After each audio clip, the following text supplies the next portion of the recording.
Morning students. आज हम अपने चैप्टर नंबर 3 पे औद्योगिकी क्रांति यानी औद्योगिक क्रांति का डिस्कशन करेंगे। चैप्टर नंबर 3 जो है आपका औद्योगिक क्रांति से संबंधित है। इस चैप्टर में आप ये जानेंगे कि औद्योगिक क्रांति जो एक भौगोलिक क्रांति के रूप में विश्व इतिहास की एक युगांतकारी घटना के रूप में याद की जाती है। वो क्रांति कब हुई, कहाँ से इसका शुभारंभ हुआ और इस क्रांति में किस देश का सबसे अधिक योगदान है, क्या इसके प्रभाव रहे हैं और किस क्षेत्र में इसने अपने प्रभाव डाले हैं, वो सब अध्ययन जो है वो के माध्यम से हम करेंगे। तो औद्योगिक क्रांति का अर्थ क्या है, क्या इसका सटीक अर्थ निकलता है, वो हम जानेंगे।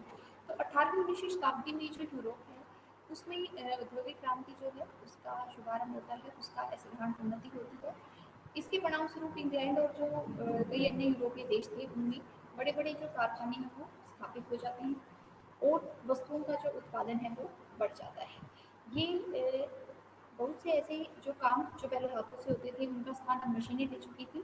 मशीनों से कार्य होने लगा, नई नई व्यापारिक मंडियां स्थापित हुई, विभिन्न नए नए खनिज पदार्थों के क्षेत्रों को ढूंढा गया, बैंक व्यवस्था विकसित हुई, उद्योगपति जो हैं उनको उन्नति करने का अवसर मिला।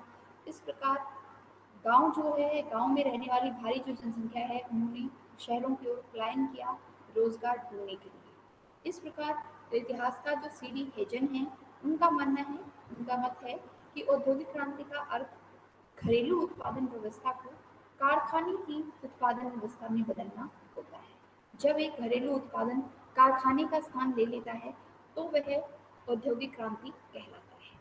इस प्रकार जो है औद्योगिक क्रांति के क्षेत्र में अनेक चीज़ों में जो व्यापक परिवर्तन आया उससे इंग्लैंड के साथ साथ अनेक देशों ने इस स्थिति का बाखूबी लाभ जो है वो उठाया।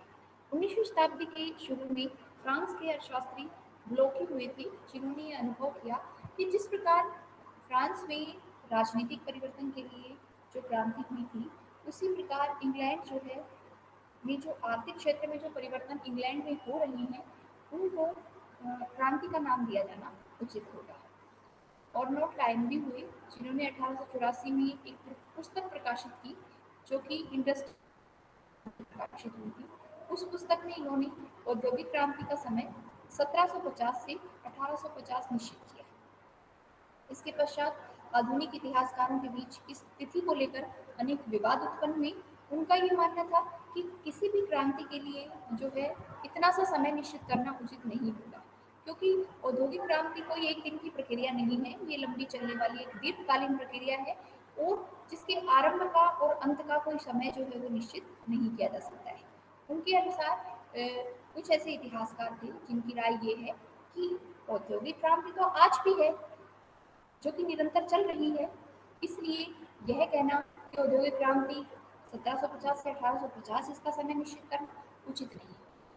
इसके अलावा इस मत को सटीक सिद्ध करने के लिए जो अन्य मत दिए गए हैं वो ये है कि आर्थिक जो परिवर्तन है वो किसी देश की रूपरेखा को ना ही एक दिन में, ना ही एक हफ्ते में और ना ही एक मास में बदल सकता है।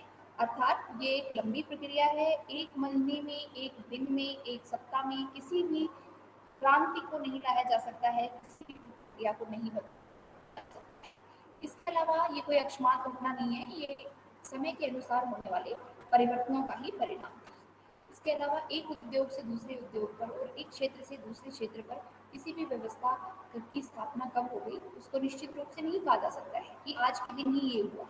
इसलिए इतने विरोधों के बाद भी, इतने इतिहासकारों के विरोधों के बावजूद भी जो ये परिवर्तन है इसके लिए क्रांति शब्द का प्रयोग करना ही उचित माना गया है। अब हम ये जानेंगे कि औद्योगिक क्रांति जो है उसके विकास में किन किन उद्योगों का जो है बढ़ोतरी हुई। तो कपड़ा उद्योग है, उसमें जो फ्लाइंग शटल है उन्होंने फ्लाइंग शटल का आविष्कार जॉन कई ने 1733 में किया। 64 में स्पिनिंग जेनी का आविष्कार हार्ग्रीव्स ने किया। रिचर्ड ऑकराइट हुए जिन्होंने 1769 में वाटर फ्रेम का आविष्कार किया। ये सब जो है कपड़ा जगत में होने वाले महत्वपूर्ण क्रांतिकारी परिवर्तन है जिन्होंने इंग्लैंड जो है उसको इस मुकाम पर लाने में मदद की। इस प्रकार जो है यूरोप के किन किन देशों में औद्योगिक क्रांति हुई हम पहले ये जानेंगे। तो यूरोप के लगभग जो सभी देश थे उनमें औद्योगिक क्रांति जो है उसका उसकी नीति को अपनाया गया था। सब देशों में बारी बारी धीरे धीरे करके औद्योगिक क्रांति जो है उसका असर देखा गया। लेकिन सर्वप्रथम ये जो श्रेय है ये इंग्लैंड को जाता है। औद्योगिक क्रांति का प्रारंभ इंग्लैंड में 1750 के आसपास हो गया था।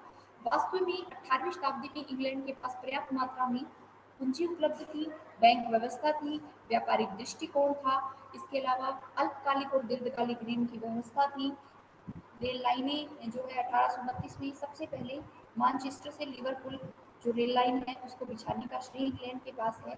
इसके अलावा सरकार का सहयोग, spinning jenny, water frame, flying shuttle जैसे बहुमूल्य आविष्कार जो कि इंग्लैंड के पास थे, इन सब ने इंग्लैंड को जो है वो इन सब में अग्रणी बनाने का कार्य किया। इसके अलावा नेटिंगम, ब्राइटन ये क्षेत्र हैं जहाँ पे लोहे की भरपूर मात्रा में उपलब्धता थी।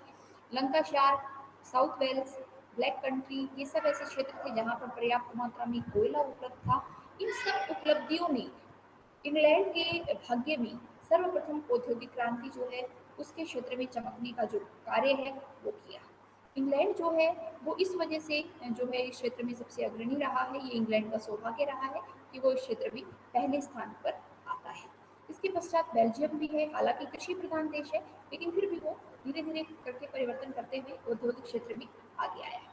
फ्रांस है जो कि नेपोलियन के शासनकाल में 1815 के बाद उस समय तक अधिक उन्नति नहीं कर पाया था, लेकिन इसके पास भी जो है कोयले और लोहे की खानी जो है वो काफ़ी डिस्टेंस में थी, पर फिर भी ये समय के साथ साथ परिवर्तन करते हुए औद्योगिक क्षेत्र में काफ़ी जो है परिवर्तन फ्रांस के द्वारा भी किया गया है। इसके अलावा जर्मनी है जिसके पास लोहे और कोयले के भरपूर भंडार थे, लेकिन फिर भी वो समय के साथ इतनी तीव्रता से परिवर्तन नहीं कर पाया। 1870 के बाद जो जर्मनी है उसने औद्योगिक क्षेत्र में विकास किया है। अगर बात रूस की जाए तो रूस के पास कभी भी किसी भी खनिज पदार्थ की या किसी भी प्रकार के चीज़ों की कोई अभाव नहीं था, लेकिन 1860 तक औद्योगिक क्षेत्र में जो है रूस अधिक उन्नति नहीं कर पाया। उसके पश्चात जो 1861 है उसके पश्चात जो है परिवर्तन होना शुरू हुआ है। इटली जो है, इटली के पास भी संसाधन जो है ज़्यादा उपलब्ध नहीं थे। तो इस प्रकार विभिन्न जो यूरोप के विभिन्न महत्वपूर्ण देश हुए हैं, महत्वपूर्ण नगर हुए हैं, उनकी हमने चर्चा की। इसके पश्चात हम ये जानेंगे कि इंग्लैंड जो है जिसका जिक्र हम सबसे पहले कर रहे हैं कि इंग्लैंड ने जो क्रांति है उसमें सर्वप्रथम स्थान हासिल किया। तो क्यों? तो ये प्रश्न जो है आपका बनता है कि इंग्लैंड में सर्वप्रथम औद्योगिक क्रांति के क्या कारण रहे हैं। तो हम उन कारणों को जानेंगे। औद्योगिक क्रांति का जो आरंभ है वो 1750 में इंग्लैंड से माना जाता है। ये आरंभ यहाँ से क्यों हुआ और कौन से ऐसे कारण उत्तरदायी हैं, इसके लिए बड़ी ही रोचक प्रश्न हमारे मस्तिष्क में उठता है कि इंग्लैंड का नाम यहाँ पर क्यों आया है।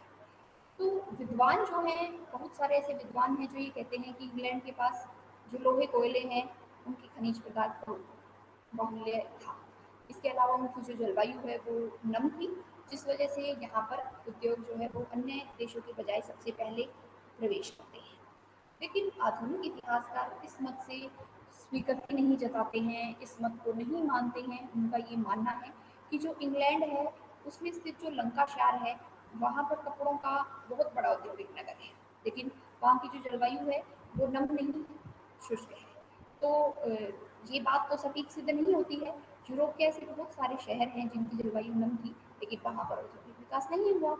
इसके अलावा केवल इंग्लैंड में ही कोयले और लोहे के भंडार उपलब्ध थे, ये कहना भी उचित नहीं होगा। क्यों?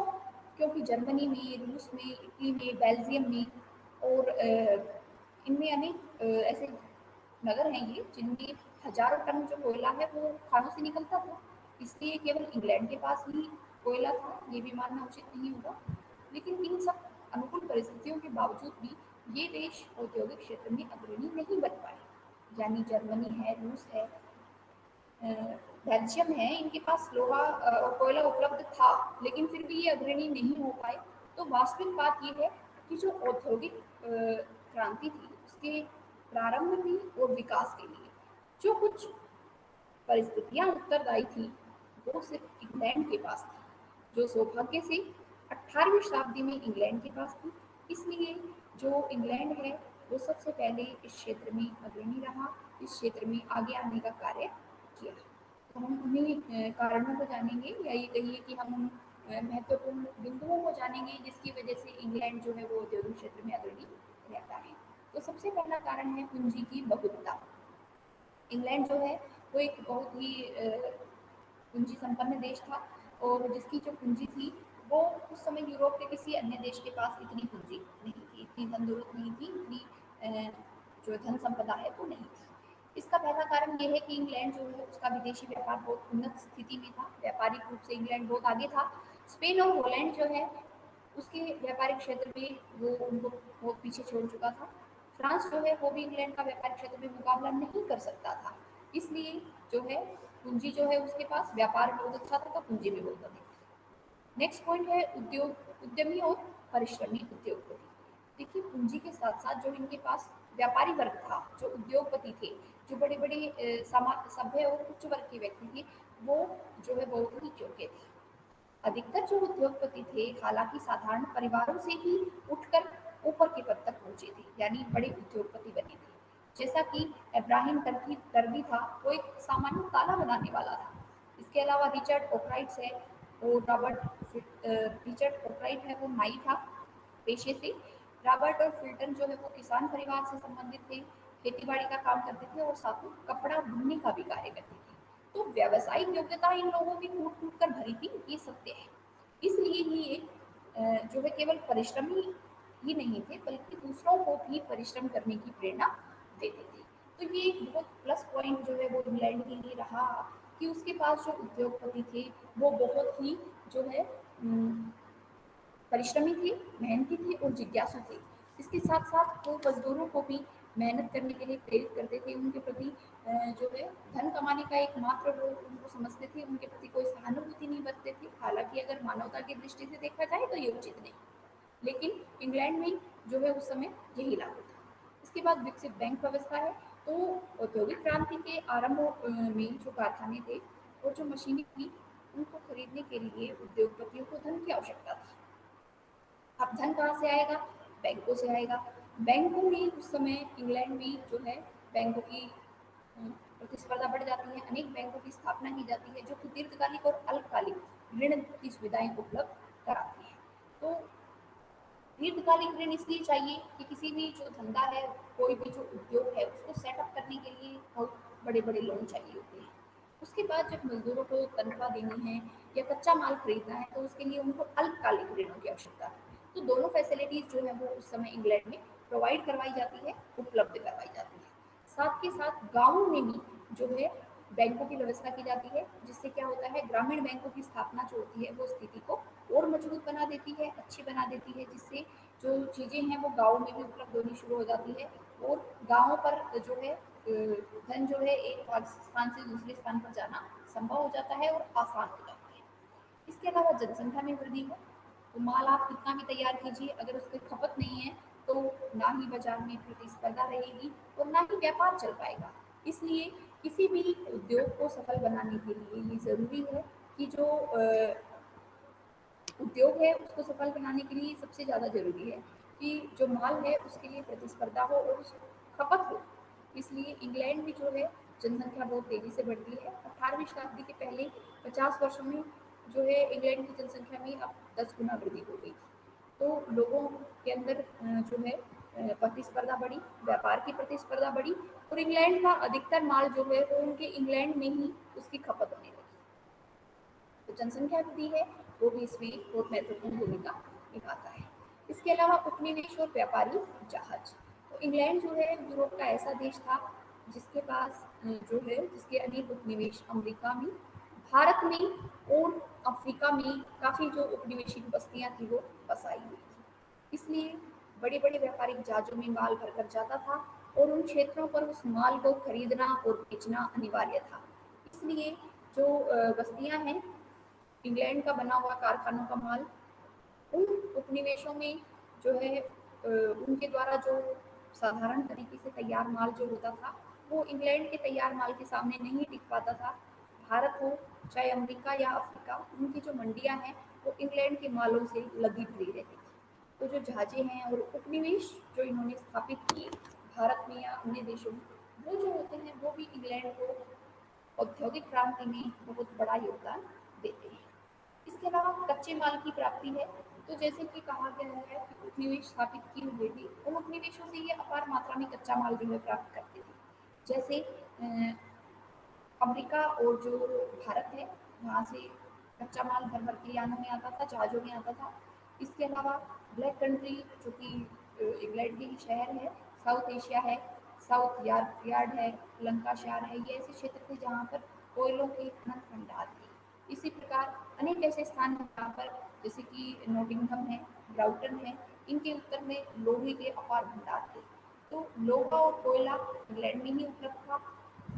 जो कच्ची हुई है उसकी उपलब्धता के लिए वो लोग अमेरिका और भारत पर डिपेंड थे, जहाँ से जहाज़ों में भरकर कच्चा माल आ जाता था। तो इस प्रकार जो है कच्चे माल की प्राप्ति समय पर होती थी, न ही कच्चे माल की कमी है, न सामान को लाने ले जाने की कमी है। तो एक ऐसा देश इंग्लैंड उस समय था, इसलिए उसको अपने बने हुए माल को बेचने में भी कोई आपत्ति नहीं हुई और कच्चा माल प्राप्त करने में भी कोई आपत्ति नहीं हुई। तो कच्चे माल की जो प्राप्ति है उसने भी औद्योगिक क्षेत्र को विकसित करने का काम यहाँ पर किया है। तो इस तरीके से इसके पॉइंट्स अभी बचते हैं, ये क्वेश्चन आपका अगली वीडियो में जो है मैं पूरा कराऊंगी। अभी तक आपको सिर्फ ये जानना है कि सबसे पहले जो औद्योगिक क्रांति है वो कहाँ आई है और किस स्थान पर आई है। तो इंग्लैंड में आई है सर्वप्रथम औद्योगिक क्रांति, और इंग्लैंड में अगर आई है तो इंग्लैंड में क्यों आई है, उन कारणों का हम आगे अध्ययन करेंगे नेक्स्ट वीडियो में। तब तक के लिए टेक केयर।